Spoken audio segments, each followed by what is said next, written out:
Right, everybody, today we have Barry O'Shea. He is a gunshot victim, an ex-addict, and the founder of Boss Fit Academy. How you doing, man? I'm good, nice to meet you, Paul. Yeah, you as well. Thanks for being on. Nice I really appreciate it. So your journey's been extensive, huh? Yes, yes. Yeah, it takes back to the beginning. Where did it all start?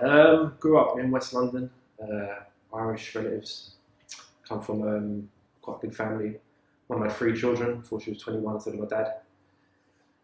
Grew up in an area where everyone's sort of raised the same, very violent area, crime, drug addiction.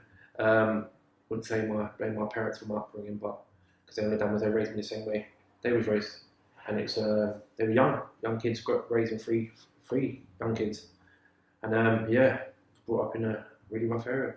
So you say you're one of 3? I'm one of 4. I've got 2 brothers and 1 sister. Yeah. Yeah. Poor boyfriends. Oh, I don't know about that. So you grew up with Irish background. How was that growing up? You was born here in the UK. Yeah, I was. Both my parents were born in Cork in Ireland, but they moved over here. I was brought up in Mozart Estate in London, pretty well-known area, quite a tourist area. I think you've had a few people on there with you already. Anthony, Anthony, good friend of mine. There was brought up by a young family with their Irish relative. Their Irish relative was about wanting to do well in England because they come from another country, and very competitive nature, good drive. Hence why I've ended up where I am today. But behind all that, there's also a lot of abuse, physical abuse, which they didn't know no different about. I'm not going to sit here and try and say my parents was terrible, because it wasn't. All they'd done was raise me the way that they knew best, you know. And if that disciplining me with physical, then that's what was served, shall we say. So you got smacked a lot then? Yeah, I got smacked a lot. Got the slipper belt.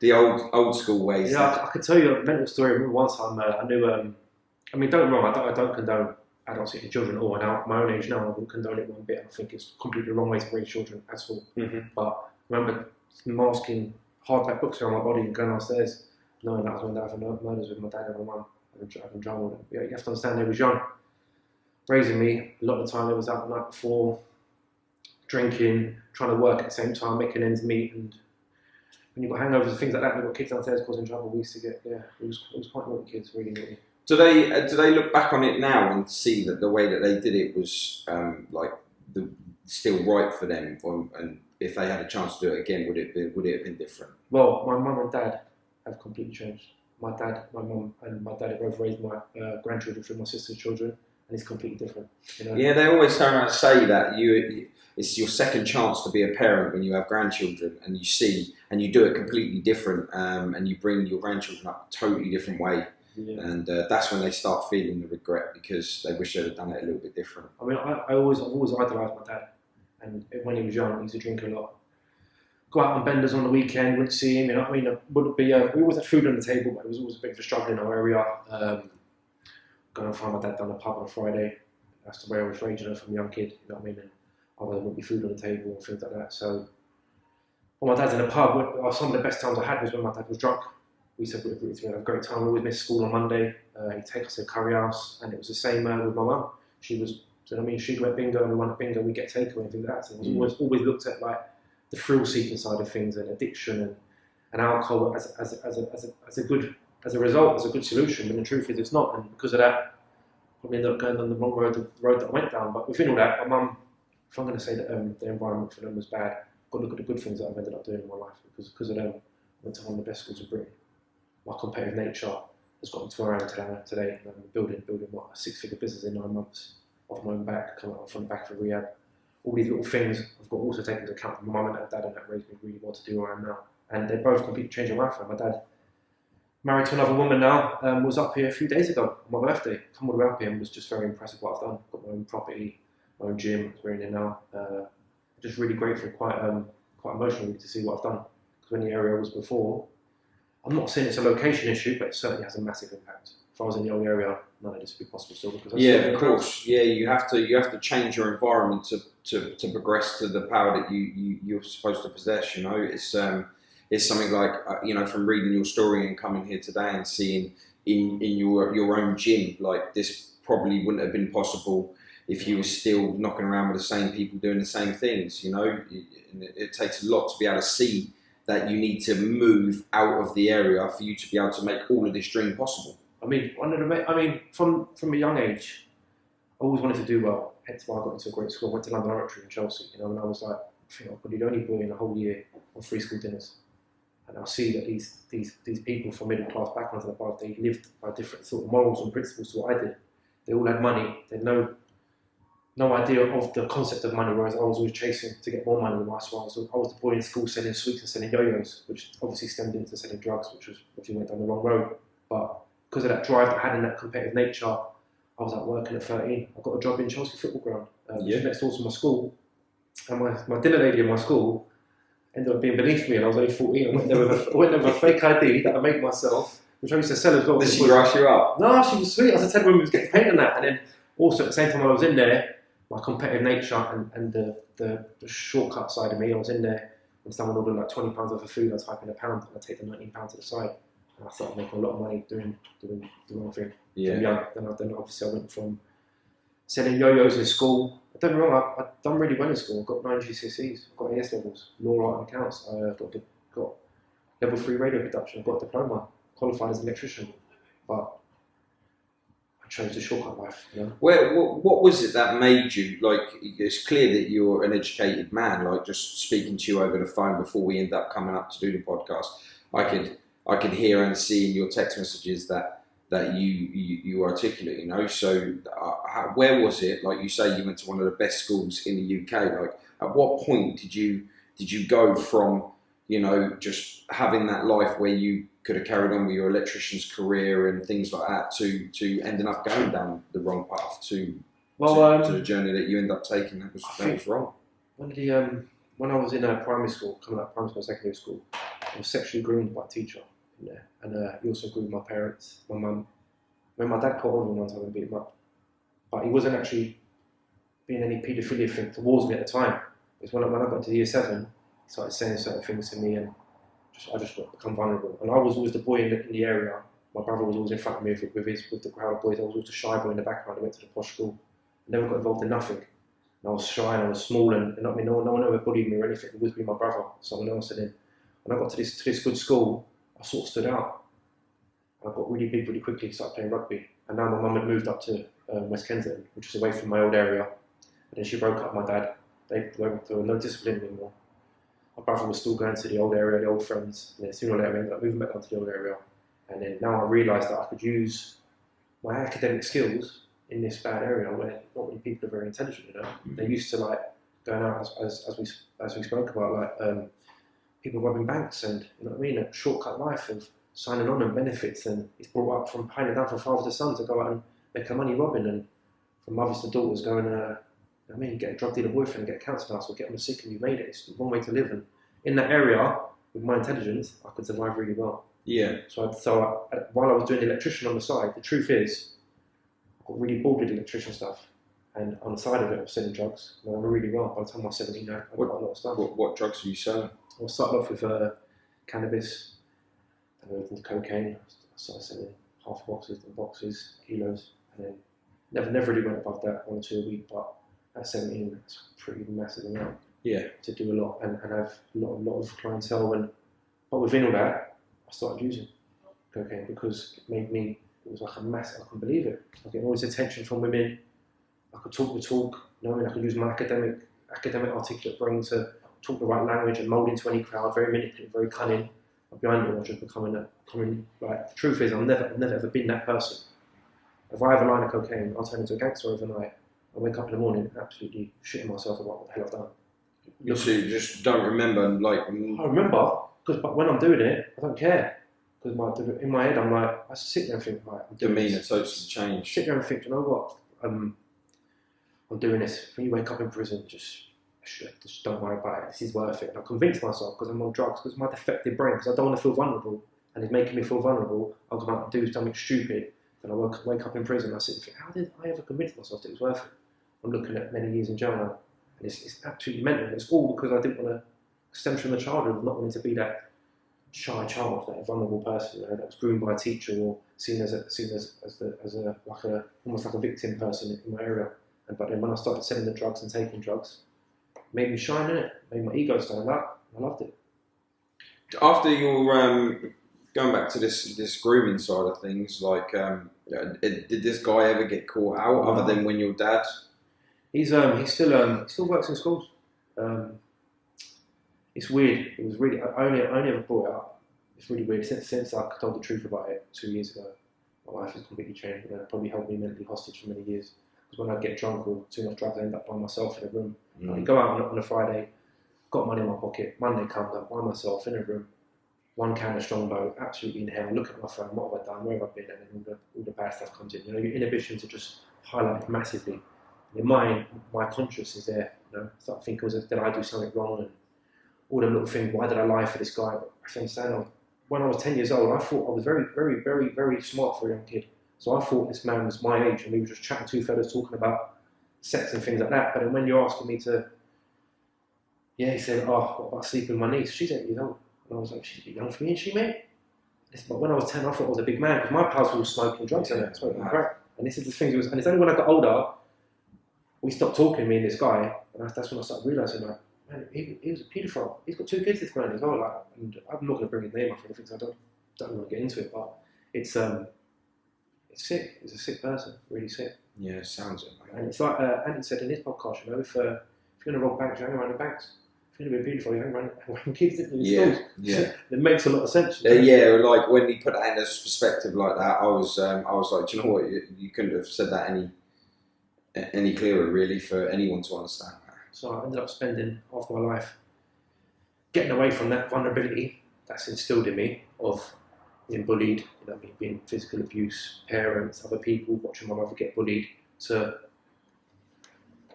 becoming what I wanted to be. You know what I mean? Watching films, I wanted to be the next gangster #1 and seeing things like that. But the truth is, behind it all, all I was trying to do was get away from being that young bully person, and I never had to do it. And it took me many, many, many years in and out of prison before I realised that this is the wrong way. You know what I mean? Most of them gangsters out there who got to there didn't get there overnight very easily. They've done many years in prison. Most of them were bullied or had some sort of sexual abuse when they were young, or something happened.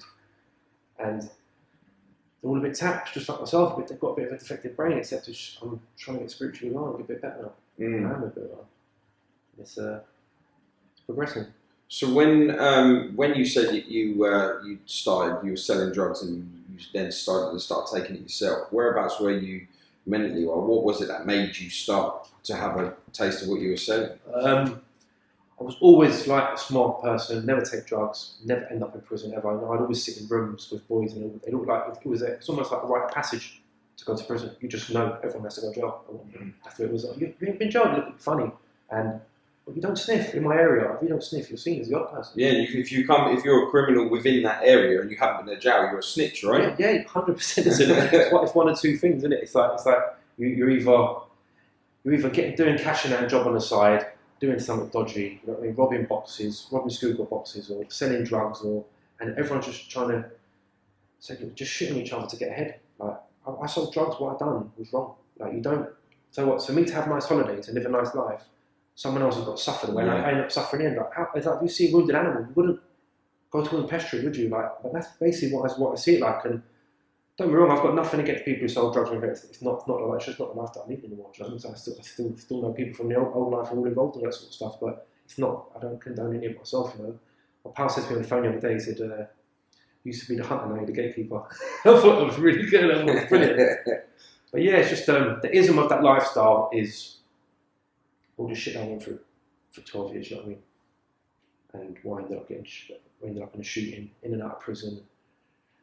Grievous bodily harm charges, arson charges, absolute mental, you know what I mean, robbery charges, just everything that comes with it, just to feed a habit to take them away from being vulnerable, and because that's what it is, that's the life I was leading, you know. And I remember being up in court, and I'd be like, oh, my man walked in, and my missus had been another man, and I said to the judge, yeah, but she was cheating on me and everything else, and I've got to look at the part I played in that. I chose to be in that relationship, I chose to be in that area. When you're brought up in that area, it's very hard to, like, I never knew I had a problem for many years. So I knew that I went to this decent school, was I able to look in from the outside and realise, you know what, we're all a bit nutsy, you know, with this, something not adding up right, you know, this code of the land that we all live by, no one snitches and no one grasses, and there's too many holes in it, because if someone raped my sister, mate, I'm going to the police. Oh yeah. So I mean, but well, it's right to do it then, but it's not right when something else happens. And I'm not condoning grasping, there's two different types of it. There's like people who do it to be honest, just to be honest, and there's other people who do it to get ahead in life. That's very wrong, it's just spiritually incorrect. It's like, the world sort of thrives upon it, but then when it comes down to the crunch time, there's no honour or code much anyway. Do you know what I mean? Yeah, no, I mean, especially this day and age now, you see a lot of the code of the street has definitely changed now. A lot of people now, where criminals would be on their own and they'd get like people together and create a firm. Like now, it's like gang related, and when these kids are going to jail, when they're on the street, and they're on the road, everyone's got it back. As soon as they go to jail, they're forgotten. You know, and they're like, hang on a minute, like, where's all my people gone? Like, I could phone up 100 guys and they'll be there, and I'll go to jail and I've got nobody now. And the only people that I would have is the people that are in jail as well. You know, so it's a fast realisation of like, what the fuck am I doing? It's like the world that I moulded around me was the world that I was living in. It's like when you go to jail, no one calls you, no one phones you. People glamorise jail, and a lot of people I know glamorise jail who are on the run now. The reason why they glamorise jail is because instinctively they don't want to go through any pain in their head of what it was really like. You know what I mean? If you sit there on Christmas Day in prison, believe me, it's a sad time. I don't care who you think you are or how great you are, and a lot of my pals are doing life in jail now, and things like that, and it's all because of stupid things, making the wrong decision, and their behaviours are incorrect, and people condone their behaviour as being okay. You know? In my area, if someone robs something, makes a lot of money, go, oh my God, did you know, see what so-and-so made? Hold on a minute here. Like, most good drug dealers can probably do really well in business. To hold that sort of level of management and resilience to run a lucrative drug scheme, they can all do it in business in the legal way, but why have they chose to do it the wrong way? Environment they're involved in, upbringing, and it's hence why I've turned my life around the correct way now. And it's it's sad, but in the midst of all that, over 10 years, got my recovery under control. I haven't touched a drink or driving, come up to 3 years. How much drugs do you reckon a day or a week? How much do you reckon you was taking at your worst? Do you know what? I was a full-blown drug addict before I was 21. If I'm honest with you, I just carried it really well because I had money, you know, which is what most people do. Most drug dealers out there nowadays, I find, are drug addicts. They just have money, and because it's not as fast as one pipe after another on crack, they don't see themselves as drug dealers because it happens in small stages, you know. But when they get on it, they binge for a couple of days, and everything that comes with that life is mental. When I was on it, I said, go out with a half ounce in my pocket when I had money. When I had no money, whatever I get around, you know. And if I couldn't do that, I'd go out with £1,000 in my pocket, come home with nothing the next day, 2-3 days later. I remember sitting there, going to roll a cocaine joint, and pals were like, we don't smoke that, what are you doing? We're not crackheads. And I'm like, hold on a minute, mate, we've just all done a couple grand each. You're sitting there complaining, we've got nothing in our pocket, we're putting butts together, recycling the recycling, that's right, but we're not drug addicts, what are you going on about? And I'm like, but this is the level of justifying and keeps you sick. If I could sit there all day long and say, well, I was never a full-blown crackhead, and I dabbled in crack a few times, I'll openly say that. That's why I'm recovering now. Over 10 years, a few of my pals done it as well, who I looked up to, that's why I done it. Congratulations. But because of me justifying it because I'm not sitting outside the local shop. I wasn't never dependent on alcohol. I was never dependent on cocaine either. But because I'm not sitting outside the local shop, it means I'm not an alcoholic. My life's in absolute hell. You know, I mean, I went from working at an estate agent's, personal training, earning up to 100 grand a year, to sitting on a canal, broken, with absolutely nothing, looking to go to the local shop and rob a bottle of wine to make myself feel better. Looking at prison, like now it's a solution to get myself better. How do you go from one extreme to the next? Yeah, I'm not a drug addict. That's what I was thinking to myself. Did you feel it was falling apart at the time, or was it just like it almost just like that realization? You're sitting at a canal, you've lost everything, and it's like, how did I get myself here? Do you know what? My life, I've hit rock bottom a few times, but I never knew that there was this life of recovery. I never knew there was another solution. I just thought that's the way life is. Because you were still in your area. Yeah, still in my area, still hang around the same friends, and I still carry the same behaviour. You know what I mean? I still spoke the same, I still hang around with the same people. Everything I'd done was shortcuts. Never wanted to get a job and last the full. It was always to make enough money just to support my habit on the side. And many people say, oh, it's not for your habits because I'm just trying to make and live normal. But behind it, we would always end up off the nut on the weekend. Always end up using. When I pick up a drink, I want another one. I'm not going out to have 2 drinks.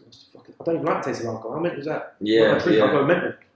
A lot of people like Anthony's like that as well. He doesn't like alcohol, and when he's on it, he love it. Things, yeah. It's the effect of it what I like. And the thing is, when there was no drink or drugs left, I get a buzz, a thrill out of trying to be powerful, causing trouble, causing violence, because it also makes me feel a buzz. Yeah. So the same way with crime, it's a buzz. You know, I mean, people are putting their lives on the line when they're going and robbing the screw boxes and that. That's their whole life. They're putting on the line. It's mental. I have to look and think these people are crazy, but at the same time, I'm doing the same thing every weekend. It's different, you know, just in a different concept, you know. And within all that, I'm going from working as an estate agent, going to one of the best schools in Britain, having all these qualifications. The next minute, I'm not shoplifting. Don't get me wrong, it's still the best of shoplifting. I'm pretty well at it, but it's like. What stuff did you shoplift? I was just high value stuff, man. 2, 3, 4, 5,000 pound coats and that. Thinking I was dress up quite posh, and I served time in prison for that as well. You got caught for that, yeah? Been nicked loads of times for shoplifting, yeah. I used to see that as a buzz. That was a massive buzz. I think they call it kleptomaniac as well. Oh, really? Yeah, I've never heard a name be put to it. Yeah, kleptomaniac, I think. Kleptomaniac, yeah. I would go out on a buzz on the weekend, and then on Friday, when the money ran out, I'd be sitting in my house, a couple partying with people, and I'd say, right, who wants to come with me? They all sort of knew what I was going to do. I'd get a cab to where I was going to, walk in the shop, get what I was getting, get out, get back in the cab, phone up 3 or 4 people, known drug dealers who've got money, say, listen, I've got this, and this, and it'll be gone within 2, 3 hours. I've got another £1,000 and crack on again the weekend. And it was a buzz. I wake up when you realise it's even happened. It was just a continuous buzz to get the next fix, the next carry on, to make myself look big, to make myself feel good. It's not real life. I had to grow up short and fast. Otherwise, I end up back in prison again on Christmas Day, or with a bullet lodged in my spine, and thinking, how the hell did I get there? Yeah, we're definitely going to get to that part. Yeah. Can you remember the first time that you had a brush with the law? Yeah, from really young. What was that for? I think we got nicked for breaking into a sports centre when I was about 8 or 7. Yeah. And then I got nicked for robbing a moped when I was 12.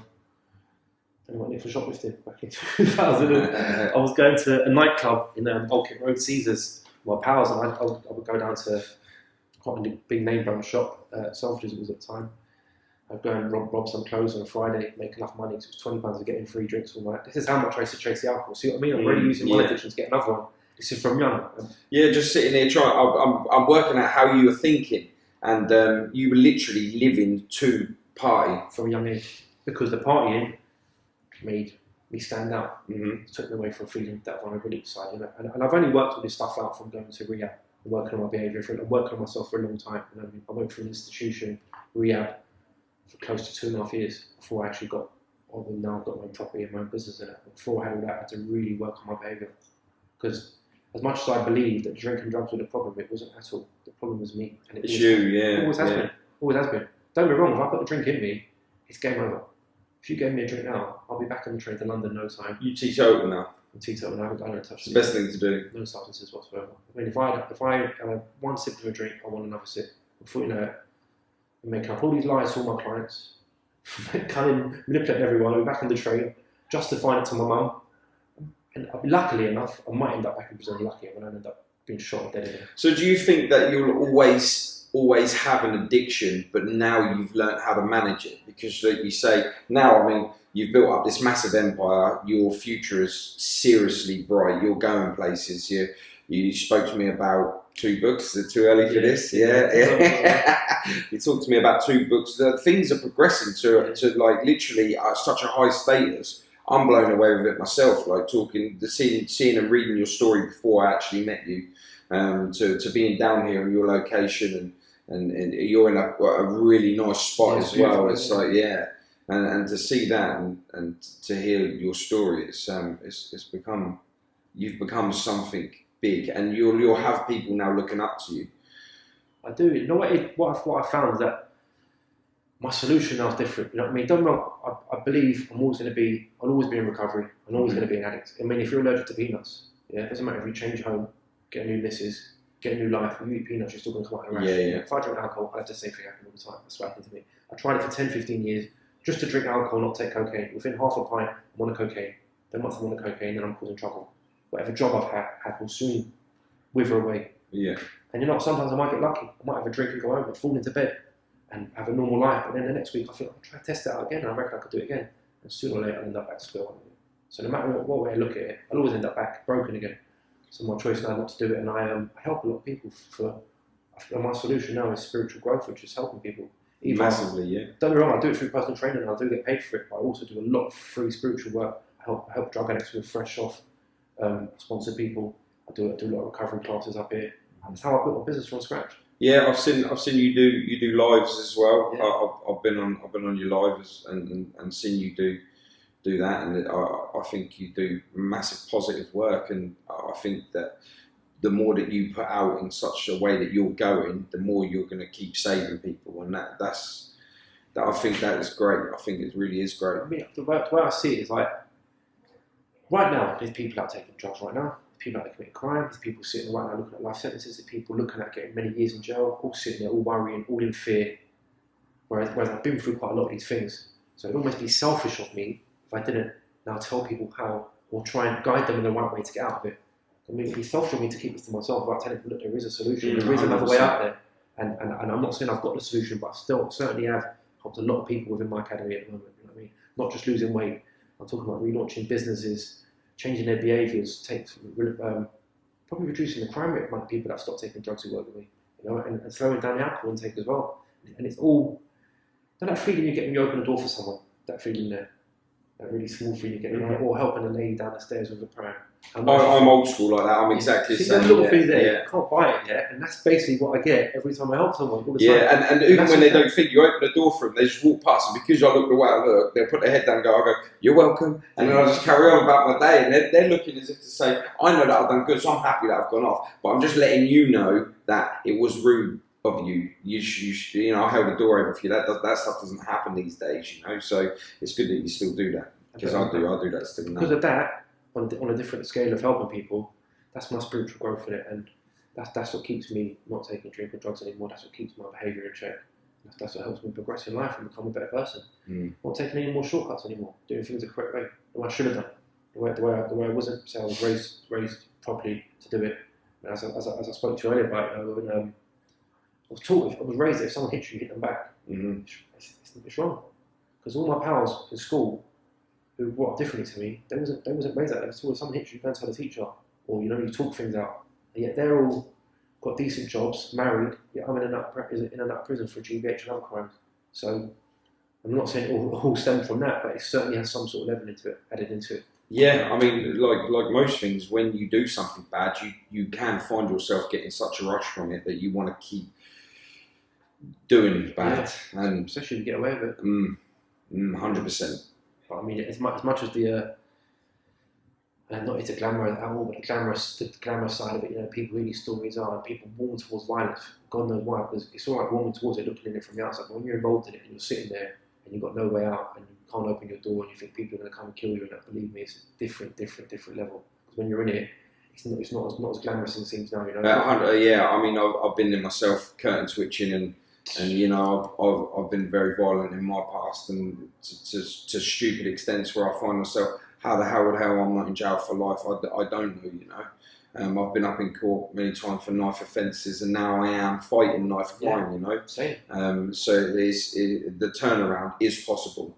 You can go from being like the worst of the worst, and you know, but some people won't let you escape that. You'll always be that person, no matter how positive you are. That's why you've got to take yourself out of the solution. Yeah. And moving away was the best thing for you, because you built something so amazing now. Yeah, yeah. As you were saying, people try to hold you mentally hostage for your past. A lot of it, you know. Oh yeah, but you've done that. And as I said, a lot of the times, people who are close to you, you think they've got your best intentions, and they don't. Just because they're the people that you've moulded around your life, because they suit your old life. When you've got a new life, it might take a bit more longer to get there the correct way, and it will take a bit longer to get there because it's done the correct way. But these new people that attract to you are the ones you want in your life, not the ones from before. And if anyone's going to judge you on your new life, it's not someone you want to be around anyway. It's just cutting the negative out. Yeah, 100%. So you've been to jail a few times. Yeah, I went to. I was always one of the people who said I'll never go to prison. I was be the one in the house parties that everyone went to jail, but not me. Mm-hmm. And then when 24, went to prison, ended up in an altercation for attempted arson. Ended up in prison, come out. I was only in jail for 4 months because it was an arson charge whatsoever. It was only attempted. I was walking a bottle. It was just because I was under a lot of pressure at the time from other local thugs who were out to try and get me. So I've done some stupid thing just to take the fear and make them into a bit of fear to stop them doing what they would do to me. So you went off to show them that you were going to set fire to their house or car or house, yeah. House, yeah. But never done nothing at all. But it was still an attempt in it. I went guilty to the judge. Wrote a letter to the judge and told him the truth. Like, listen, I come from a good school. I've done really well. And he said, you know what? At first he said, there's no way I'm giving you a DRR, which is a drug rehabilitation requirement. This was 12 years ago, the first time in jail.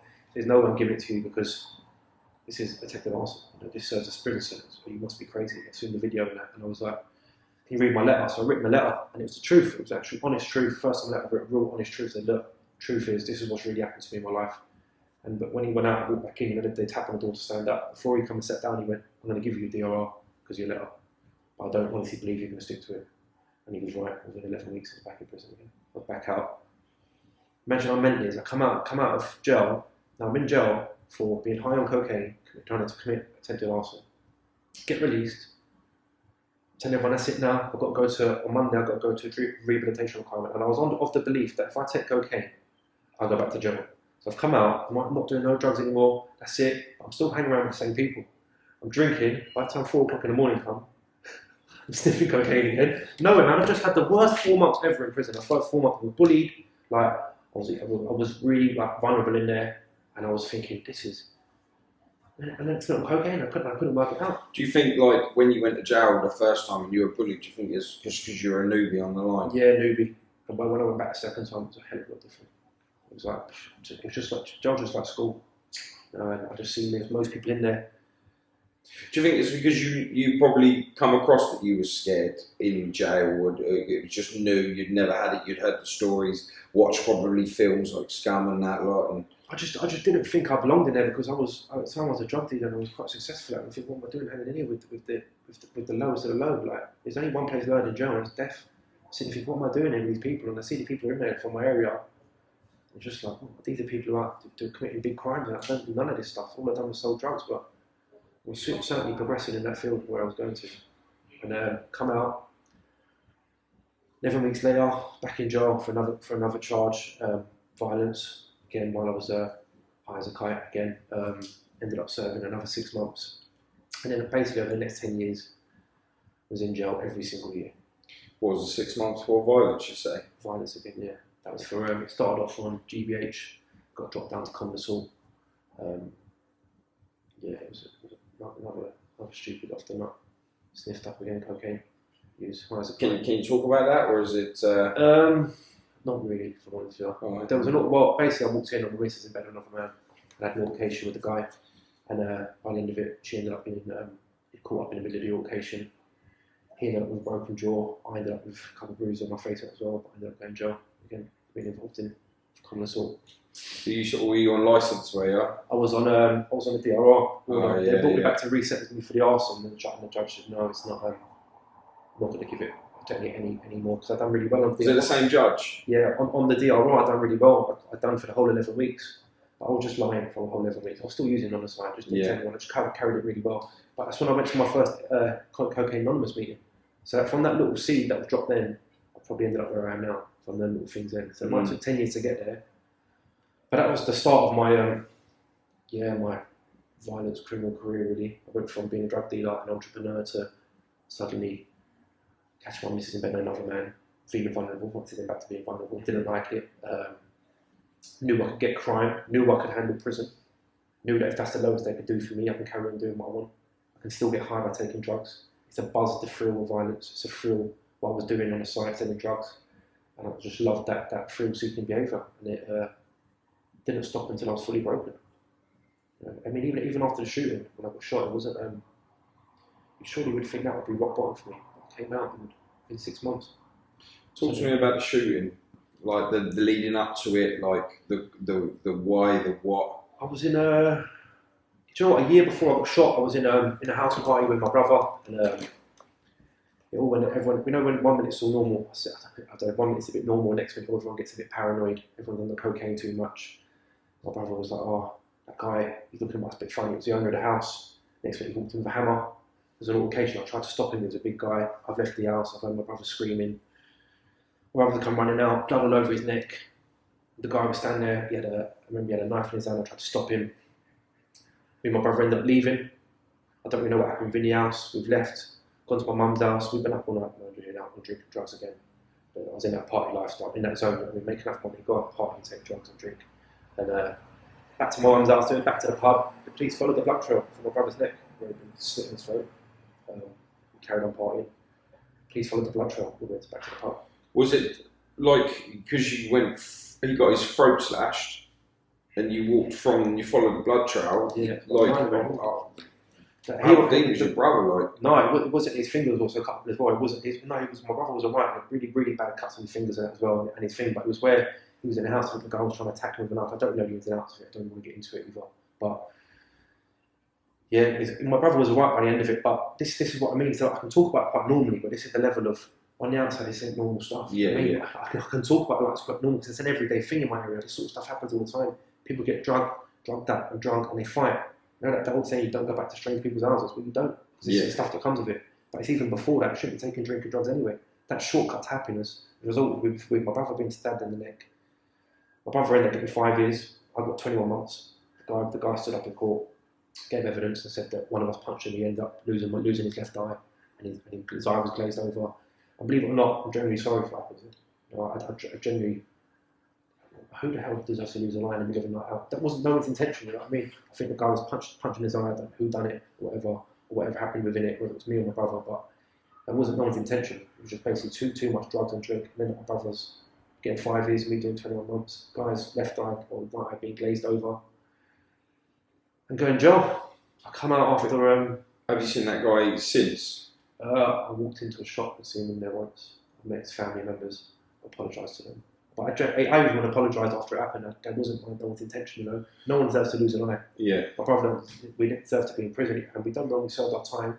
Whatever happened, but it wasn't like we didn't go in there to cause any trouble. It was just a pie that got our hand. But this is the stuff that happened when you're in that environment. Yeah. If you're out every weekend, or where I was, every other night, doing 3-day benders twice a week, that's 104 times in a year. You do that for 10 years. That's 1,200 times. When you lay it out like that, that's 1,200 times. Do you not think within them 1,200 times, someone's going to get stabbed, someone's going to get shot, there's people going to be hurt, you're going to go back to prison. You ain't going to a house party with a bunch of unstable people, and especially that amount of times, they're not going to come out either seeing something or be involved with something. When you break it down on the averages, the risk element to it is mental, and because of that, then when I come out, my brother got charged with literally 10, which is the bigger one. They didn't believe that I intended to cause a guy in trouble, which I didn't, and I did my brother, but he did get the intent charge. He got his first 5 years in jail, which was really sad for me. It was terrible to see my brother go to jail. Was that the first time he'd gone to jail? No, he'd been before when he was younger, 16, 17. My brother was more in the area, more than what I was hanging around with people a bit more. I always had that good score too, so I was carrying myself a bit better. But then when I was come out. I've done an alcohol-related violence course in jail. I actually went because of my violent history from the arson and the common assaults and ABHs. sent me to Ulster, which is like a lifer's jail for people with IPP. Now I thought I was hard. This is a different environment. I was put into a nutty wing with 60 probably the most nuttiest people I've ever met in my life, and these are serious hard lifers. Like these are people doing IPP, where like if you take a knockback, you've got to do another 4 years. And like, well, there was a guy in there. Believe it or not, there was one person else. My next door neighbour from my area, he got nicked for a load of robberies. The one I go to a prison in Wales, my next door neighbour was there with me. Wow. He got nicked for, I think, 65 strangulation robberies or something like that. Anyway, I don't want to get into it, but yeah. And he said to me, "Watch out, mate. This ain't a normal job. Be careful." And there was another guy from an estate next to mine as well. A black guy, my good pal in there. He said, "Barry, don't be getting involved in anything. Don't be gambling. Don't be playing poker. Don't be playing cards because it's different in here." Didn't listen to him. I'm getting a buzz, and obviously I wasn't my buzz for one way or the other. Remember, I'm an addict, so I'm playing cards. Remember one time, a pound went missing from a game or something like that. And I was like, "Do you not think I'm a dickhead?" I remember the guy looked at his pound and went, "I'll take a knockback for you, fucking let's do it." That was that quick. He was willing to take a 4-year sentence because I called him a dickhead to beat me up. And I was like, "Whoa, I'm sorry, listen, I got the job. Listen, as hard as what I am, I can carry myself." Wow. Yeah, when someone's willing to give away 4 years because of one word like dickhead. This is the level of where it is, like where people's pride and ego is worth more than their time. And I sit there thinking, isn't your goal in jail to get out of jail? Like, some people it ain't. Some people care more about their ego and their loyalty to that code that we seem to follow, which is the gospel and end all, rather than their own life and putting their mum through hell and family through hell. It makes no sense. I've always strived to do better. Hence why when I was in prison, I always done really well. Ended up with the best jobs. Doing really well, because I was removed from drinking, drugs, women, wrong behaviours, and I strive to do well. For me, it was very much like school again. And then I come out, November 29th, come out to money. I had money on me. While I was in jail, there was a few incidents happened outside with partners, and the police called it gang shooting. But within a month, remember, I come out of this concept that I was going to do well, I'm not going to take drink or drugs anymore. Come out within a day and a half, I was back on cocaine, causing trouble again. Within a month, I went on a 1 month spree. I come out, it's quite a big lump, got really muscular in jail. My ego was going wild. When you go to jail, you think you're it. You come outside, I thought I used to think I was it. Come out of jail, thought I was it. Within a month, New Year's Eve, had trouble. Ended up walking at my mum's house. Thought it was 11 o'clock at night still. It wasn't 6 in the morning. 2 guys pulled up and got shot in the stomach.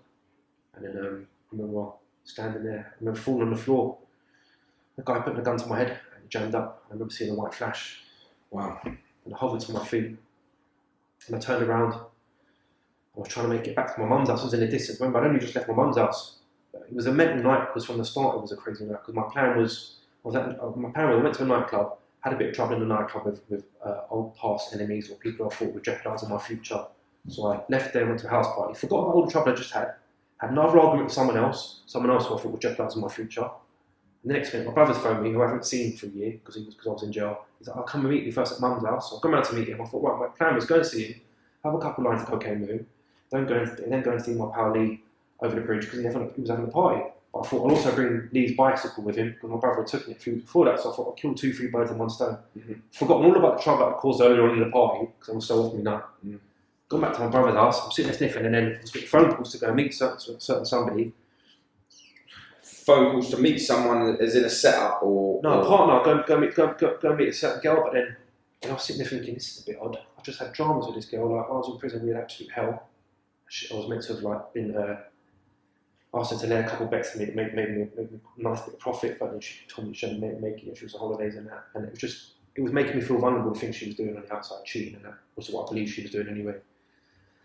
And then, but you have to understand at the same time, I've got mad psychosis when I'm full-blown addiction, So everything I'm thinking is going through my head, it's all to keep me safe, and God knows if it's really going on. Do you know what I mean? I'm in a mental world in my head.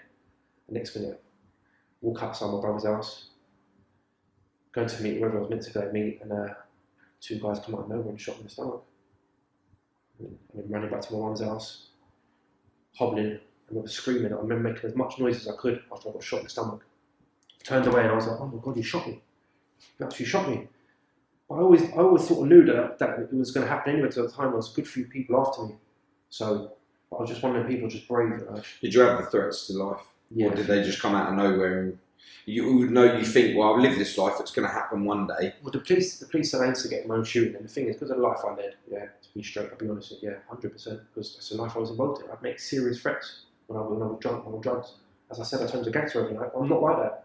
I was never looking to carry them out. It was always just threats to make myself, the manipulating cunning techniques to stop myself getting into any harm or danger, keep myself safe, feed my ego, do you know what I mean? Can make me more money, all that bullshit just that carries on with that life. But by the end of it, I'm laying on my mum's front room floor, bullet in my stomach, lodged in my back, on the phone to my dad saying goodbye. Do you know what I mean? In absolute hell. And it was like, sitting there, my mum was there crying, my brother's next to me. Believe it or not, I remember telling my brother, go and get me some cocaine from the room upstairs. There was an equal there. I was sniffing cocaine while I was sitting there with a bullet in my stomach, because for the first time ever, I think the cocaine might have worked, because it kept me alive, my heart pumping, truly mental. Yeah. And then they phoned the ambulance. It took an hour and 10 minutes to come. And it was during that phase there, I went from being loud and brazen and fuck them cunts and all this bullshit to sitting there going, Mum, I don't want to die, man. I'm really young, crying. It's a fast turnaround, isn't it? Yeah, when I started losing the life. Then I remember a police officer coming in with a gun in his hand. That's why it took so long to come, no helicopter come. And the woman coming behind him, come over and sat right next to me, and I was like, first of all, I was looking, remember, I got a shot, I was looking for the blood, and I'm thinking, where's the blood? And when I leaned forward, I put my hand around my back there, it was like it was a tennis ball coming out my back, but like shards of a plate if you break a plate. And that was when my spine had blown out. And the bullet went through me here, threw me there, moved around inside me, hit my spine and blew my back out. But the bullet never left my body, which I never bled to death. So it ricocheted. So it hit your spine and ricocheted. No, it stayed in my spine, but it moved around before it got there. God knows why. Can I show you one there? Yeah. It's must have been there. I should have put it in there. That's the scar there. That's where that's where the bullets in my lodge in my back there. Oh, in there. Yeah, and then on the floor, the medics come in, the nurse, and when she sat down, I was like, listen, before we get into this, just be straight with me, be honest with me, I need to know now, am I going to die? She went to me, I don't want to say, I think you might be too far gone. And I was like, no way, I'm not dying, that's it. And from that moment on, I was quite determined, but even in the midst of me being determined. Then I remember putting out scissors to cut my clothes off. This is the nuttiness of me. And I was like, whoa. These are 400-pound jeans, only wrong these the other day. You were not cutting these off, yeah? I was saying every week you fuckers are cutting my clothes off. Because I remember I'm fighting every weekend, yeah, because I'm always drunk or on it. I mean, I've broken almost every bone in my body. I'm always involved in some drama or another because of the life that I was leading. And I was like, no, you're not doing it. So then I got the whole of my family at the bottom of my, standing in the dog bed with my feet up in the air, pulling jeans off me, with a bullet just in my back. And that was probably the last thing I sort of remember. So these guys, did they shoot from a car? Did they come out of? No, it was on, to what I remember, it was on foot, come up towards me, shot me in my stomach.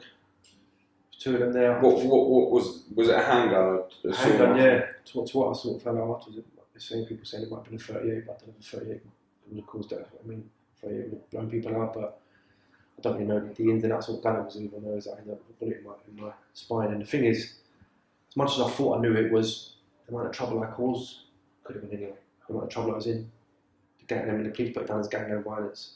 And I don't really like using the word gang because it just always makes it like it's generic, like you're a gang, like a bunch of yous, but it was a lot more than that. In my area I grew up in, there's a lot of money in it from people selling drugs and doing the wrong thing. It's a really vicious lifestyle if you're in the middle of it. To survive in that lifestyle, you've got to be pretty resilient, you know. And it's ended up with me getting shot, waking up in hospital. Died for a few minutes in the ambulance, don't remember none of it, woke up in hospital, luckily, my family sitting around me half asleep, looking down thinking, oh my God, did that really happen? Has this happened? Like, the surgeon came over and said they had an operation that was 14 hours long. When it went through, took out a lot of my small intestines, my bowels, I've got 210 stitches inside me, 50 something up the front of me, 9 in the back, like big staples. I remember telling me that I might never walk again. Nerve damage on the left side of my body. I was like, no way, I'm walking. And I remember then there taking like an hour and a half to try and get to my feet. I remember as I was getting up, it took me an hour just to move. The pain I was going through, and then I started vomiting. The funny thing is, when I got shot, I didn't feel nothing. It was high as a kite. I was going to say, like, Did you feel it? Did you hear the noise? I didn't even know I'd been shot the first time, for sure. You didn't even hear the noise? No, it was only the flash of the second one that I knew. I thought the second one was the first one. So what, you got shot twice? No, he went to shoot me the second time in my head, but the gun jammed up. So when they come up to you, were they just running at you with a gun pointed, or was it like, did they come up to you, you have some confrontation with them, or did they just like bang and then run off? Or? I remember looking at my phone. I actually had a really odd feeling looking at my phone. My phone, not people had stopped phoning my phone. I remember looking up thinking, it was like, I don't know, it was weird. It was like, I was like, where are you fuckers? Like that. And then two guys jumped out from behind the car, come at me. Don't really know who it was, all masked up. Come at me. I had suspicions of it was in my head. Come up and shot me in the stomach. I just stood there and started fighting. I don't remember the ins and outs of it. I remember standing there toe to toe, just going at it. But I sort of knew in my head that there was a chance I could get shot that night because of what the way I was living and things that were going on around me. My brother didn't come in me. He said to me, "Baba, be careful. There's people out there right now looking to put one in you. Be careful." I said, "Come with me then." He was like, "I'm not getting involved." So I left on my own. People say, "You're nuts. Why would you go and turn up to a gunfight? Like, with nothing." I was like, "Oh shit." No one killed me. Oh, so you knew that you were turning up to... I did. I had suspicions in my head that it was going to, things were going to go wrong for me from the moment I left my mum's house that time. Really, really big suspicions.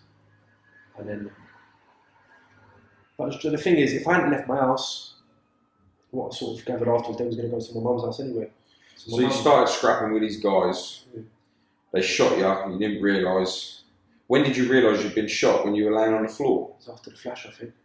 So you're laying on the floor, and they put the gun to your head to shoot you in the head. Yeah.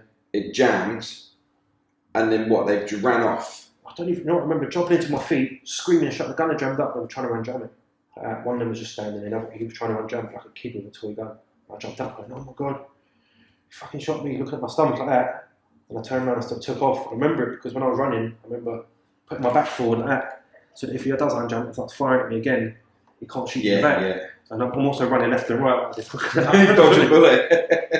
Yeah, it's mental, isn't it? I'm laughing about it, but listen, when you're in it and I was screaming as loud as I could so the people in the houses would come out, cause commotion in it, and I could see my mum's back window.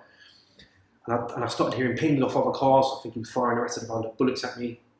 Ping, ping, ping, ping, ping. Made it to the end of the road, done the left, and now I'm sitting, shitting myself thinking they're going to come behind me. Made it to mum's front door, was banging on the door. I was like, my brother opened the door. Jaw swinging because it was high and high. What's going on? And I was like, "Oh, wait, call mum, I've been shot." Went in, I just fell on the floor at the bottom of the stairs. And my mum had come downstairs and just dragged me into the front room, like across the floor, like as if I was wounded shoulder. That's when I was looking for the blood trail. There was no blood. I was thinking, what's happened? Like, where's the blood? That's when I sat there and my sister. Looking for the blood at the front of you, like no, at the front of me, thinking, where ain't the blood trailing behind me? Do you know what I mean? Yeah. Obviously, I know I've been shot in the stomach now. There's a big hole in my stomach. Only a couple inches below my heart. I'm really lucky. And then I lay down. Then my sister and her partner at the time come walking in. Her partner vomiting on the floor. I couldn't believe what he was seeing. I was like, "Oh my god, what's happened?" My mum was sitting there phoning the police, and I used her phone and phoned up my dad, said goodbye, phoned up my auntie, phoned everyone up saying goodbye. And she was real sad for the next half hour, the last half an hour. So they ended up, they took me away to the ambulance. I don't really remember nothing else until I woke up in hospital. And then the story just gets worse and worse. I mean, it sounds almost glamorously great, but believe me, it's fucking not when you're in it, man. It's absolute hell. You know? And then I was in hospital for 8 days. Told me I'll never walk again. When I was vomiting into them buckets, it was pure black, like sewer. That's dry blood from your inside. Oh, right, yeah. What, so you were drowning yourself? Yeah. With your blood, and now you're getting it all out of your body, so your body's starting to reject it. All from the operation, it was all coming up, and it was the vomiting was more painful than anything I've ever been through in my life. Imagine when your body seizes up like that inside. That was happening with all stitches inside me, and I was crying in pain. I remember one of my pals had come up to see me, and he started crying next to me, seeing me in that much pain. Other people come to see me, turn around on the top, and I couldn't believe that I was in that sort of state. I said I was in a real bad way. I remember hobbling across to the toilet, looking in the mirror, and thinking, what the hell has happened to me? I hadn't come out of jail a month ago. I was a big lump. I was looking, I was just sagging, and I was thinking, what have I done this time? How has it gone this far? And I was thinking, showering myself, sitting down. Then I come out, got back in the bed, and within 8 days, police come back up, arrested me, said I instigated my own shooting, was back involved in violence, and put me back in prison for another year. It was an absolute... Wow. So you've been shot, you've been told... I ended up serving the same amount of time that my brother did anyway. You know what I mean? The whole time I went through it. Yeah. So, yeah, and don't be wrong, people get what they deserve for certain things. I'm not saying it's the truth, but maybe that was just God's way of looking. Well, you've always got that street say, like, you live by the sword, you die by the sword, you know, and you know, with a lot of people, that's absolutely true. And with a lot of people, like yourselves, you get to that point where you almost died before you realise that you actually have a serious purpose in your life, not just for yourself with your new business and that lot, but your missus, you know, she needs you as much as you need there, and it goes on from that point on. You know, you just don't realise that you think your life is revolved around such a small neighbourhood, but really your purpose is so much greater because you finally find your true self out of your environment, your own town, away from family, old friends, and you start fresh from new. Your new venture, your new road. This is where the ambition comes from. Is being. Would you say that's your lowest? You know, you've done all the drugs and you've hit rock bottom loads. It was being put back in prison for them 3 weeks. I didn't really know where I was. I was on so much drugs. And bearing in mind, they've arrested you from hospital. You're still twisted. Yeah, you're still twisted up. They took me to the police station, and the police officers impacted me in the police station started crying. I said, "You can't put me in prison." But they had to because I was recalled. And if I'm going to court, you're recalled. You know, that's it. Go to prison. So how does that work with you? Because, like, you know, when you're in the shovel, you're like, you got a cell. Like, you're needing medical attention. Like, are you on wing, or are you stuck in the medical department where you're like, it's like a mini hospital? They put me in. There is the hospital in there, but where most people in with really bad mental health issues. I'm not saying I don't, because I've been in mental health hospitals a few times, but I was put in the first night centre, and they just kept me there for 3 weeks until I could probably get up and start walking slowly. Then they said, right, and they said, do you want to move to a wing, or do you want to stay here for your own protection? Because obviously the shooting had just happened, and my people still be out there after me.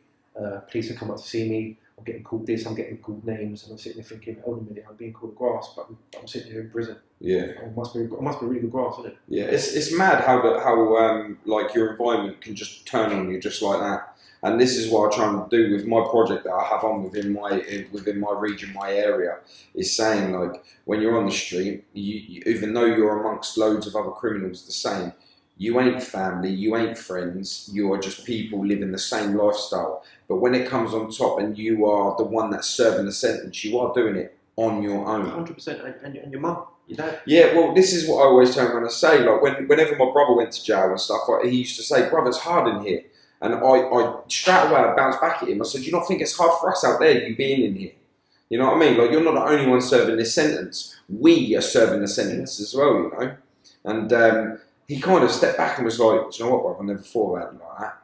But because you see the people on the outside, they get to go to their fridge and make a sandwich, or go to takeaway shop, and still, if you think that they're not, what it is, it's not so much the outside resources, it's the mental pain. That's you know, that the physical pain of what the capacity is taken up in your mind all the time of what's going on, or my brother, why is my brother in prison for? Why is my son in prison for? Why is my daughter in jail for? What have I done for them to be like that? Do you understand that sort of? And people start reflecting on themselves, and yeah, prison, and even after that, I've been back to prison a few times. Even after that, you think that would be my lowest point, and ended up serving another 9 months that time. But if I'm honest with you, probably the best place for me to heal up and recover was prison, because I was still in a very much mad mode where I was in a life where it's kill or be killed, and that's what I'd probably gone back and done, and I wouldn't be sitting now. I mean, when I went to jail this time round, I had people come up to me in the wing and be like, oh my God, if I got shot, I would do this.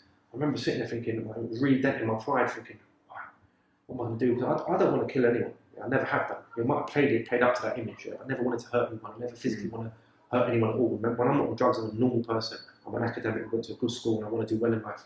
But when I'm involved in that role, in that mode, my pride and ego steps up. So I'm sitting there thinking, I've got to kill this guy now. I've just done a year and a half. So I'm sitting thinking, I want to go home. I want to have meals. I want to spend time at my mum's table over Christmas dinner. I don't want to spend the rest of my life in this cell like this. So I've got a choice in it, either my ego, or I can let my ego go and walk out of it one day. You know what I mean? And I remember sitting there one day on the bottom bunk praying and saying to God, you know what? I've had enough, and whatever my life is, because I was on license, could be released any time. I said, release me when you're good and ready. Release me, that when I release from here, I'm not going to come back here again. Release me when my mind is good enough, so that when I release from here, I've forgiven whoever's done this to me, and that's the end of it. And when I got released, it was a month before the end of my license.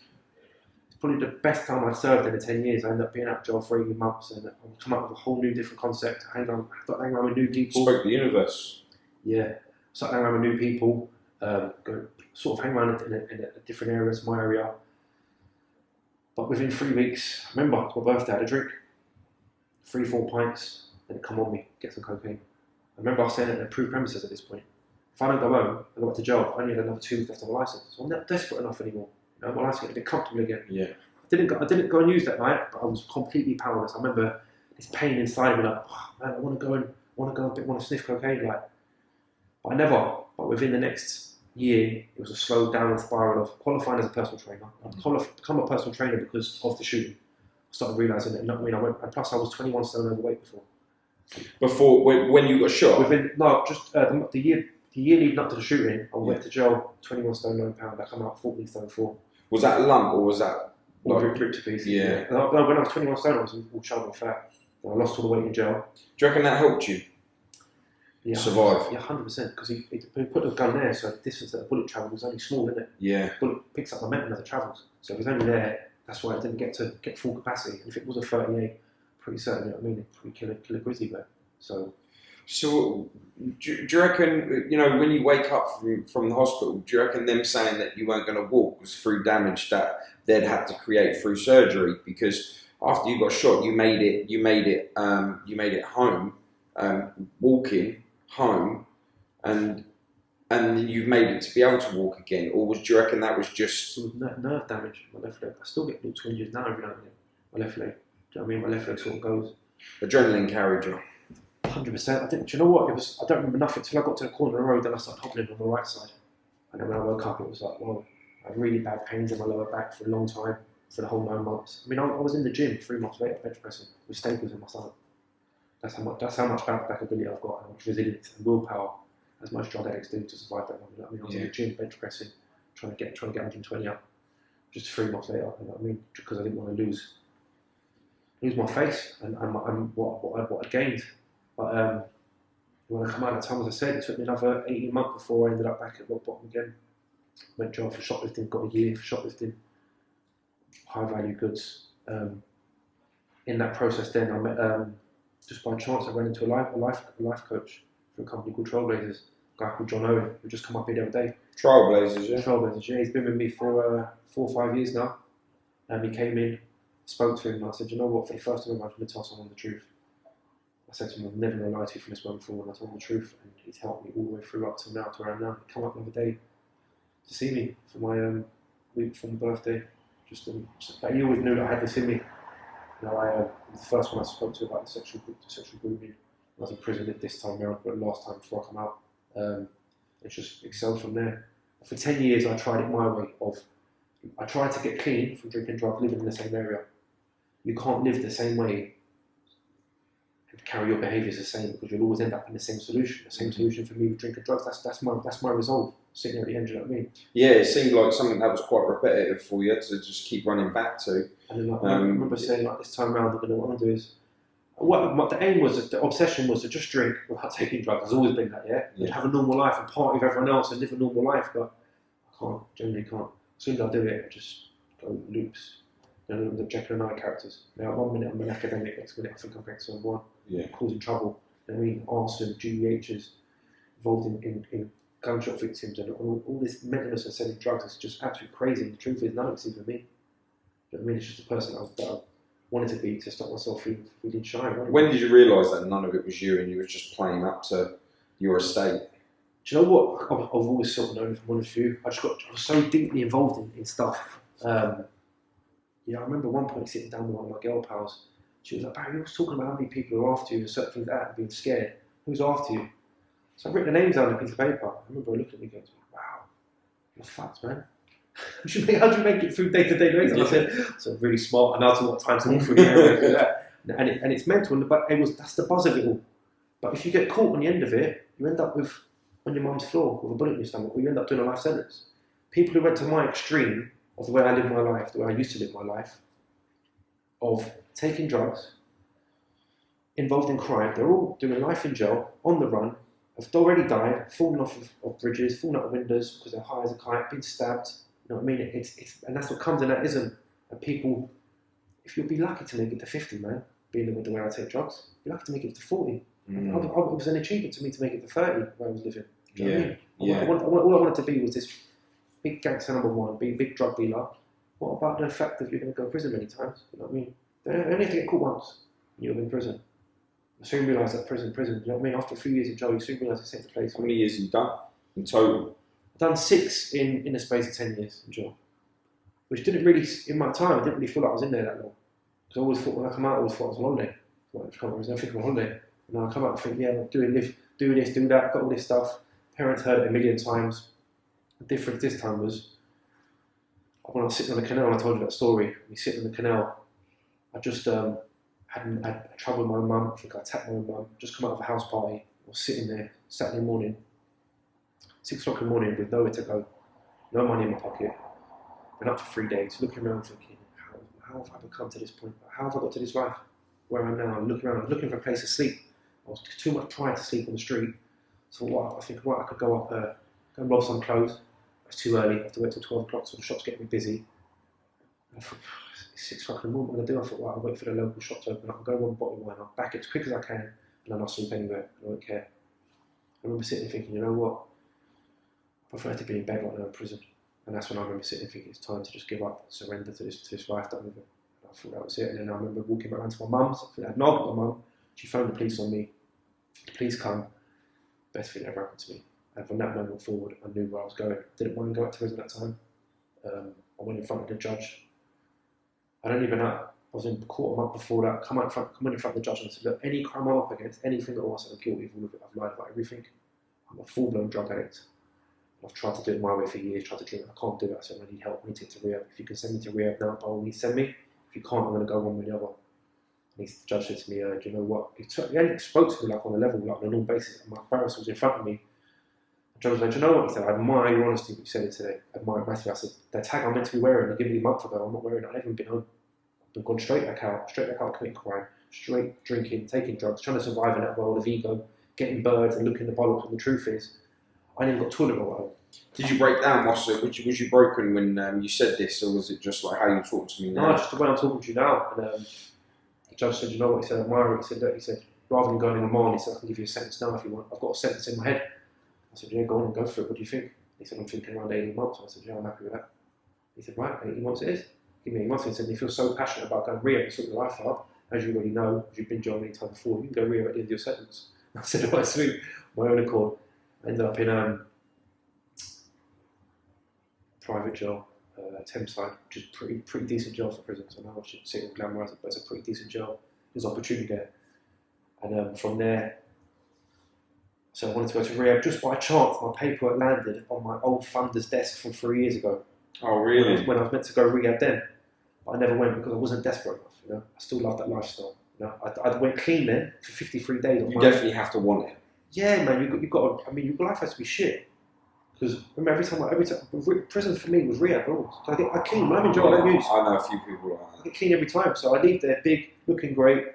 All I'm really doing is smoothing over the cracks. Because the truth is, the problem's inside. My mental health is not great. As I said, I've been sectioned twice. You know what I mean? I've tried to kill myself a few times. I've done mental things. And I realised when I was in prison, going through the whole 9 months, I started writing down my story, my life story, hence why my first book's been released. Started writing down the shooting, what happened to me. My life mentor said to me, Barry, just start writing, because I got an A-level in English. He said, just start writing, because your English is really good. Somebody's led your life, and you can put it on paper. It'll be good to hear other people's that, and he knows that I like writing as well. So I started writing, then to go right back and write another 100 pages before that to build it up to the shooting, and then ended up writing the whole 9 months while I was in there. Met film school come in, ended up meeting Martina Cole. I've written a short film, I've written 2 books now.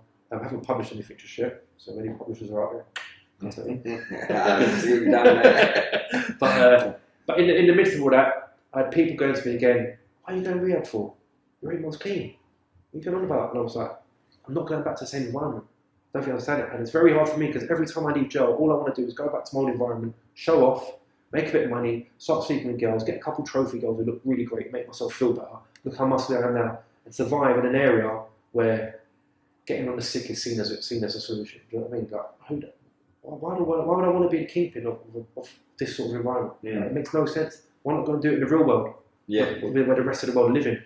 It's amazing the transformation that you have. Like when you're there in that environment and you're like, yeah, I'm going to be like you say, the kingpin of a shit environment. And then you go out you change your environment and you go out and you do. The buzz that you get from that is 10 times more than what you could have ever got from there, and in so much more of a positive way as well, where you're not going to go to jail for it. I mean, what I'm doing now is all legal. Don't get me wrong, none of this would have ever come about. I mean, Boss Fit, the name itself is my name. My initials are BOS, Barry O'Shea. Yeah, I was like, I'm sitting in a prison cell thinking, right, when I leave here, I'm going to go to rehabilitation. I'm going to sort out my drinking drug problem that I thought was the problem then. Yeah. I'm going to do private personal training. So what I need to do, I'm going to have no money behind me, so I'm going to start learning how to do bodyweight movements while I'm in jail. I'm already a personal trainer. I'm going to start learning bodyweight stuff because if I ain't got no money to buy equipment and I'm training people in the local park, I've got to be able to do it with your own bodyweight. Yeah. So for the last 6 months of my sentence, I've done nothing but bodyweight stuff, which is called calisthenics. But I've done it in my own sort of version, the Boss Fit Field version of the way people in prison train, like hardcore compound exercises, one to the next, hit classes, and I developed my own theme. I remember sitting in my cell, saying to my cell, mate, I've cracked it. And he was like, what? I said, the name. I was sitting there trying to work out how I could put my initials to a good name. I was like, Exercise Boss, and I went, Boss Fit, Barry O'Shea, Super Fitness. And I was like, yes, that's it. And that was my drive from there. And I thought, right, and within all that, on my path, all the little things that happened in my life, like in the way the film Slumdog Millionaire does, he knew all the answers because of things that happened in his life. Yeah, what a film. Everything within my business, if I went through every part of it, explained it to you, you'd be like, wow. So although I built this business in 9 months, I built a big six-figure business in 9 months, it wasn't in 9 months, it was over 15, 20 years of little pieces coming together. The experience mounting to a life choice at the end of it. Yeah, and it's when I got to the rehab, I remember coming out of prison, and I went to McDonald's across the road, had breakfast with my family, and on the way to the King's Cross train station, took the train up to the rehab. Now, usually people meet you outside prison, and the guy met me there, and he was like, we've got to go now. I said, look, I'm meeting my parents. I see my parents in 9 months with my family. My niece was there. He was like, no. I said, what, they're not going to let me in, so I don't go with you. He went, no. So he said, phone me. So I phoned him up. I was like, yeah, it's fine, but we've never known anyone to leave prison on their own and make it to rehab on their own 2 feet. So this is what they thought, and I was like, why not? Obviously, I'm 9 months clean. Most people who go to rehab are still full-blown in drug addiction, don't they? So I've come out, I had McDonald's, and while I've been dropped off there by my sister's then partner at the time, I said, stop off at Argos, went into Argos, with the money I got released from prison, I went and bought a pull-up bar. So I knew when I got to rehab, they don't have no weight. Yeah. Remember, I've been learning bodyweight movement in prison, just pull-ups and press up, walking, press up stuff. Right, I'll bring the pull-up bar with me, and I'll try and talk to the manager, throw in a little bit of, I've got a broken back before, I need it for my, to stretch me out a bit more, to make the pull-up bar up. With the drive in the back of my head that one day I'll start my own company. So I went to the rehab, I remember sitting in, and the first night getting there, train was 2 hours late. I missed the first train, because I went and met at McDonald's. So it took an extra hour and a half. I arrived at the rehab at 8 o'clock at night. They'd already written my recall papers out. They said, no, you've done this before, said you were going to rehab, you've done a runner. We thought he was going to do a recall, so they already assumed I've gone on the missing list. I walked in the testing, and they was like, oh, he's completely clean. I was like, yeah, but the train was delayed. I told them, they was like, well, when and you think about it, they've heard every excuse there is under the sun. Yeah. So like, yeah, all right, Barry, yeah, of course it has. And I've gone in there, and they was like, and I said, look, I need to order something. I ordered a kebab. I had a kebab close to a year. I was like, yeah, and I remember sitting there wearing a prison t-shirt, like £20 in my pocket, eating the kebab, and the guy who was working with me today, refurbishing, he was in there with me as well, and he said, man, I remember you, man, you were so happy just to have a bath. I remember getting in the bath, looking at the bath, thinking, I made it, yes. Like, I remember being on the train, and the woman was coming past with a trolley, and I was sitting there looking, the trolley was boiling, I was whining on it, and I was looking and thinking, I could back that now. Stop the train. Do you know what it is? Yeah, you say they would have trolley and the wine and that. Like, I don't really drink or nothing, so I would never have even took note of that. But being an addict to something so accessible as drugs and drink, especially drink, because it's in every shop you more or less go in, to be able to be released, knowing that you've been in jail from in there, you're on this thing, you're going, right, I'm going to rehab. You could have been like, I'm going to have some. Going to rehab anyway, is what it is.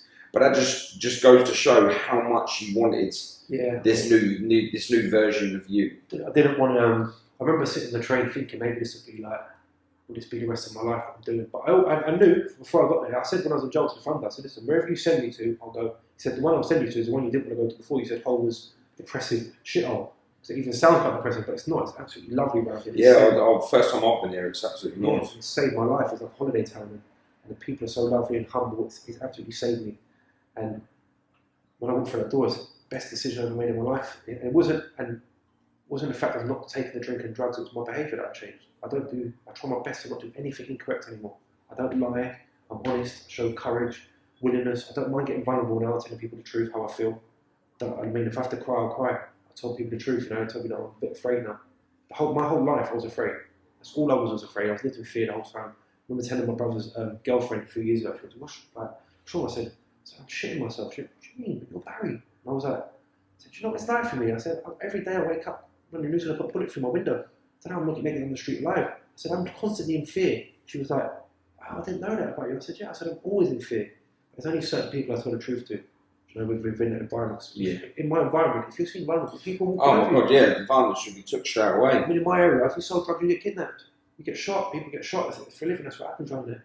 It's up here where I'm in Hull. It's unheard of, but it happens in London on a regular basis, and it's a lot of it. The ism of being involved in that lifestyle, lower class communities, not knowing how to be brought up correctly or enabled. You know what I mean? Whoever's got the most money is seen as the best, and it's just absolutely mental. And by me going to the rehab, within the first week, it was I realised that they've sort of broken into me that the drinking drugs ain't a problem, and don't be thinking that it's cocaine that's the problem or it's alcohol. It's all a substance. If it alters your mind, it's a substance, and you should be taking it. At the end of the day, alcohol is fermented fruit. It's fruit that's gone sick. Why would you put a sickness in your body for? It doesn't make any sense, in my opinion. Do you know what I mean? But they sell it in the local shops. Didn't it used to be? I'm not going to get into it because of my social stuff, but yeah, it's a substance.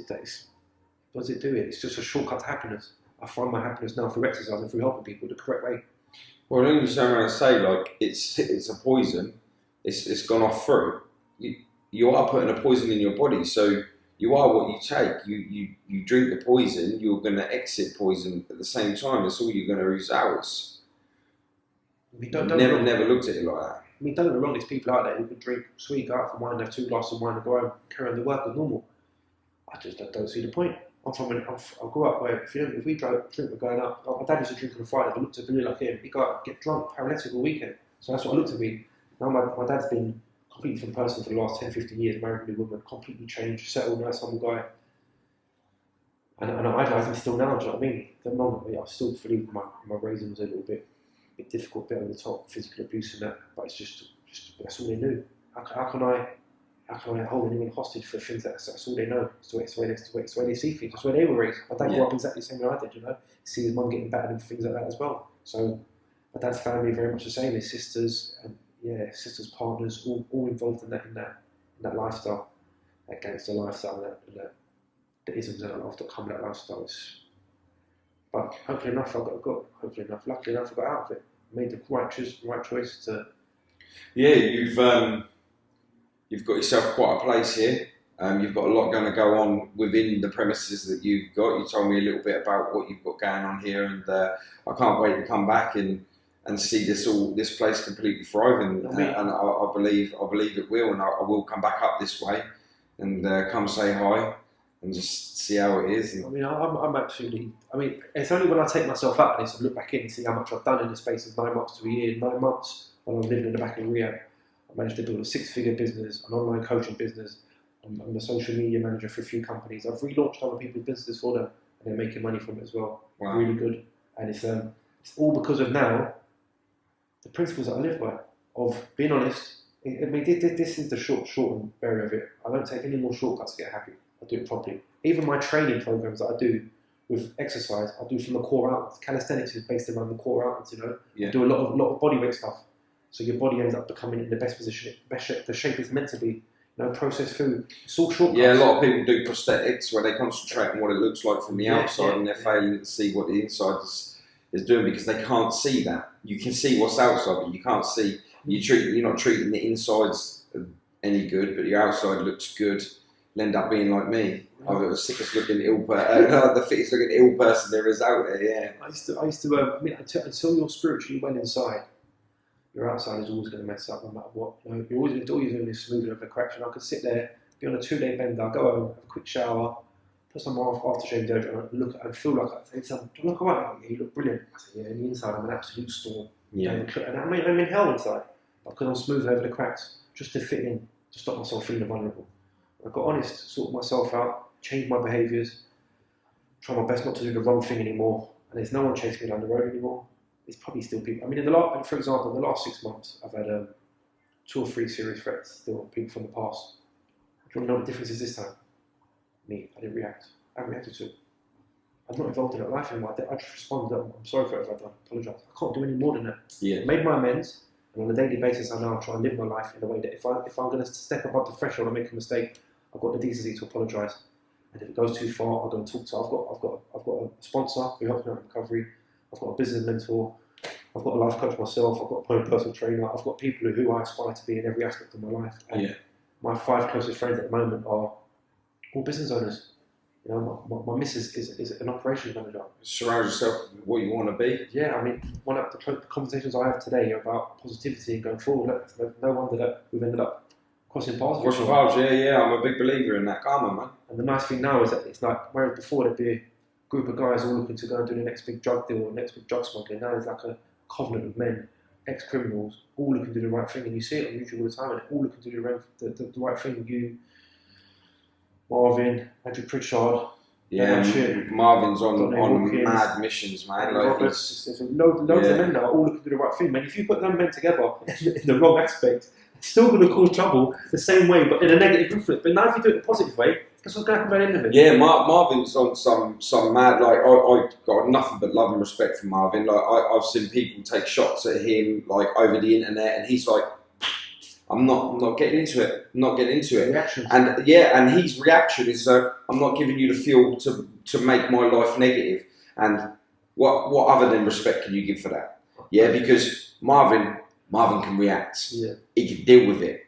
But he sees his freedom as more important than giving you more views in a negative reaction. Because why should he consume himself with your negativity when he's on the right, he's on his path, he's doing his thing, and he's succeeding because of it. And as long as he stays in that frame of mind, Marvin's winning. I mean, as I've spoken to you before, I mean, I cared more about my pride and ego before than I did my own freedom, my mum's solace, or what my life wanted to be. Whereas now, I've surrounded myself with a group of people, I can get vulnerable around them. They're not going to try and rob me, take a piss out of me, or poke me like I'm a wounded animal. It doesn't work like that anymore. The people around me are all decent people, all trying to progress. And if they see me hurt or wounded, they'll come and try and protect me. Yeah, because the people you're surrounding yourself with now, you start to build a wall, and if one of you crumble, the whole wall comes down. So they all pull you up, and strength comes from within the group that you surround yourself with, which is all positivity. It's like I said, there's going to be people out there right now who are watching this judging me straight away.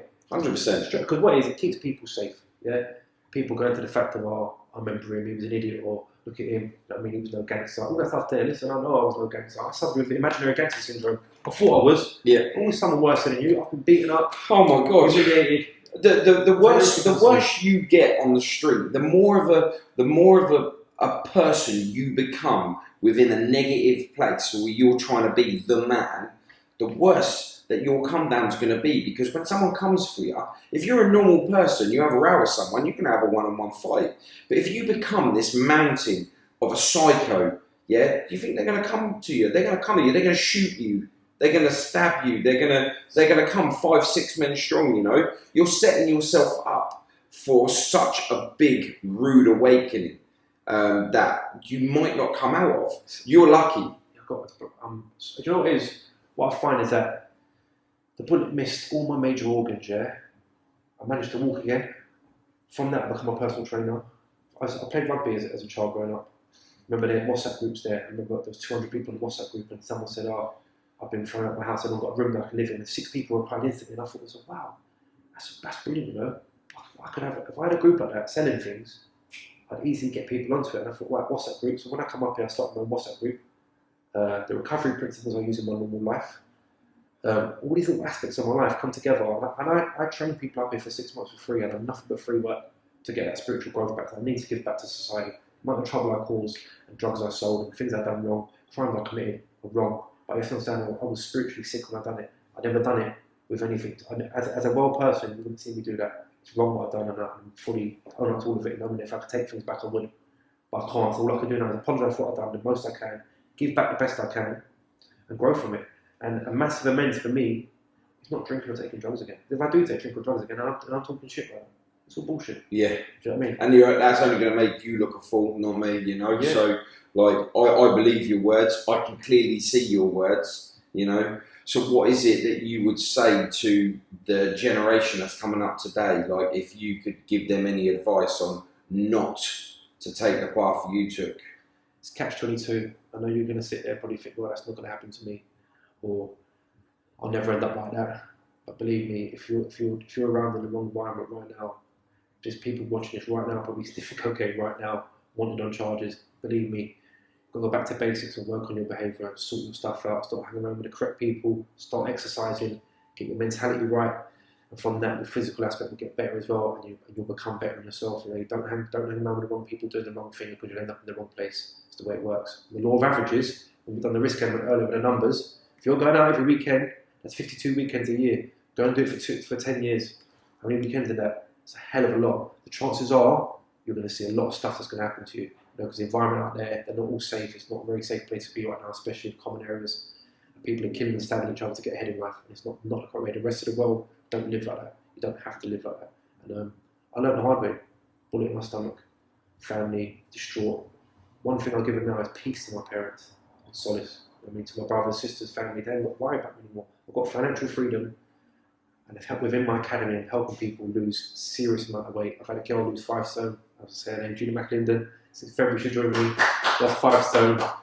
I've been helping people launch their business. I could name 3 or 4 people who have lost serious amount of weight with me, and it's not just what is it. I use the same thing. It's not the weight, it's the behaviour. They change their behaviour. Yeah, and I have noticed that within what you do, you don't just help them lose weight to gain confidence. You help them with their mental state as well, to be able to manage the new them. Because a lot of people that do lose weight, they do become a new alter ego to themselves. I've known girls that have been big, they've lost the weight, and the man that they've spent most of their life with, who adores them to bits because they look different, they feel different, they feel like they can get different, and they end up outing them. And so, you know, I think you need to manage all the way around, and I think that's something that you do.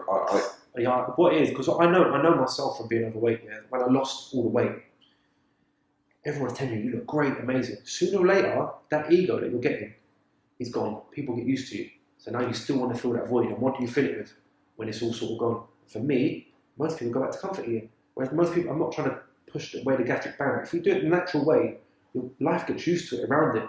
Same way American footballers, they go from like poverty backgrounds to millionaires overnight. Within 5 years, a lot of them lose their money because they don't know how to live like that. They haven't been brought up like that. Yeah. So the money's gone. But it's the same way if you lose all your weight quickly. Everyone's telling you look great, put photos up on Instagram. Yes, you look brilliant, you look amazing. But sooner or later, that void is going to be gone. And the one thing you like doing was eating food. And now you can't. So what happens? What do you do? A lot of people I know have resorted to alcohol and gone back their way because they're trying to get food the wrong way and doing the wrong thing. Because that shortcut, they haven't been taught how to mentally deal with it the correct way. So you're doing the incorrect ways. And I try and teach people that in my academy. And I give them targets, give them drive, give them goals, give them dates. And I take them through it on a daily basis. I've got my own BossFit system. Simple, it follows the government guidelines of 3 workouts a week, and it's working, massively working. And it's sustaining. I've got my own BossFit inventory, which works on your behaviour on a daily basis to find out if you've really been a nice person, if you help people today. By doing that, you'll get the spiritual growth aspect to it, and you won't resort to comfort eating anymore because your life becomes better. Usually what I find is an underlying issue somewhere along the line that's making you resort to this food, you know. You're upset about something, and you have to find out what it is in your life that's wrong, that's making you go out every weekend, drink and take drugs, or making you resort to this food all the time. When you find out what it is and figure it out, the solution ain't going to be the food or drink or drugs anymore. The solution is going to be something else, but you don't even have to find a solution because you've got no problem anymore. Yeah. And that's what I find in this, them principles and aspects that I've used in my own life. And it's working. And as I said, what better way than to, I could be selfish for me to hold on to this. Yeah, it's true. Do you know what I mean? So if anyone wanted to get in contact with you to pick up on some more of this stuff and to start following your regime and that, like, how would they do it? BossFit Academy on Instagram, IG at BossFit Academy, or at my website www.bossfitacademy.com. And you got 2 books and 2 books on the making coming out. I've got a short film coming. First book, Product of My Environment. It starts off, the first chapter is all about the shooting, in the middle of the shooting, and it's how I ended up going back to the shooting, how I ended up making it to that life, yet going from a really good school with academic background. The second book is me making it to prison, this time with changing from a drug addict to rehab to entrepreneur, and hopefully the world is mine with the fitness world one day. The world is yours, mate. And gosh, you've got your clothing brand as Yeah, well. I've got a clothing brand as well, which has taken off massively. It should be going to a local shop at the moment, and it's all online on the store, on my website. I've got the woman's logo and the man's logo, his and hers. So partners out there. Yeah. Christmas around the corner. Call me. You know what I mean? Happy to give you a discount. We use the Paul Stansby discount I like code. that. I like that. Yeah, I like that. Yeah, brilliant. But on top of that as well, if you're struggling out there at the moment, drop me a message on Instagram. No excited, nothing. I'll help you away for free. Absolute truth, bottom of my heart. If you're struggling out there, be honest with me and I'll help you, no matter who you are. And I'll try and help you take you away from. I've been in the rooms by myself, broken, with nowhere to go, and no one to talk to, and I do not want to go back to that dark place. I know there's people out there suffering, and if they are, give me a shout, pick up the phone, and you know what, life will get better because you're making the right choice. Yeah, I've got respect for that, man, like really, yeah, massively. Is there anything else you'd like to add? I think we'll leave it there. That was nice. Yeah, nice it's good. touch, yeah. Well, I appreciate it, man, and I'm sure that these guys are going to love it as well, and I hope you get business from it, and yeah, look out for that discount code. But yeah, brilliant. Thanks very much, man. I really appreciate it. Thank you very much.